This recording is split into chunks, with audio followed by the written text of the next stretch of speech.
Romans chapter 6 verse 4 reads, "Therefore we were buried with him through baptism into death, that just as Christ was raised from the dead by the glory of the Father, even so we also should walk in the newness of life."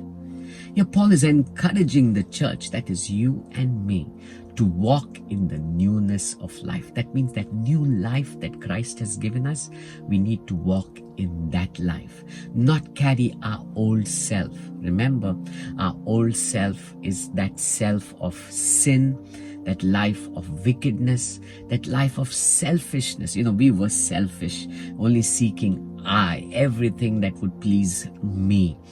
Others did not matter. That life we have chosen to give away. That life we have chosen to bury. Come on, that life of hopelessness, that life of depression, that life of sickness and disease, we have chosen to bury it. And because of our connection to Jesus, now we've been raised into a new life, a life of selflessness, a life where we choose to die to self daily and live for the glory of God, a life where we choose to be the light of the world, a life where we choose to be the salt of the earth. Come on, remember, a light of the world, when we think about it, light brings about change, right? Wherever we switch on the light, something happens there.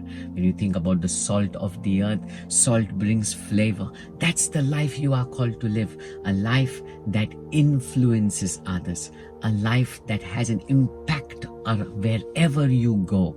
Come on, let me ask us a question today. Am I living in the newness of life? A life where Christ is reflected in and through me? Am I living a life that is selfless or selfish? Am I living a life that is just for my needs? Remember, when we look into Matthew chapter 6, we read about Jesus saying how the Gentiles seek after things of the world.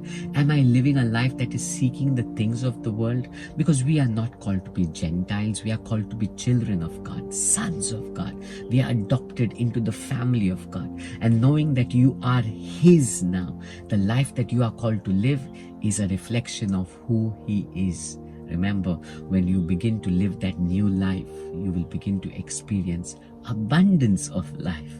The problem that we do is, though we believe in Jesus, many a times we continue living our old ways of drunkenness, our old ways of speaking bad language, our old ways of watching things that are not edifying, our old ways of gossip, our old ways of complaining, grumbling, our old ways of bitterness, fighting. Come on.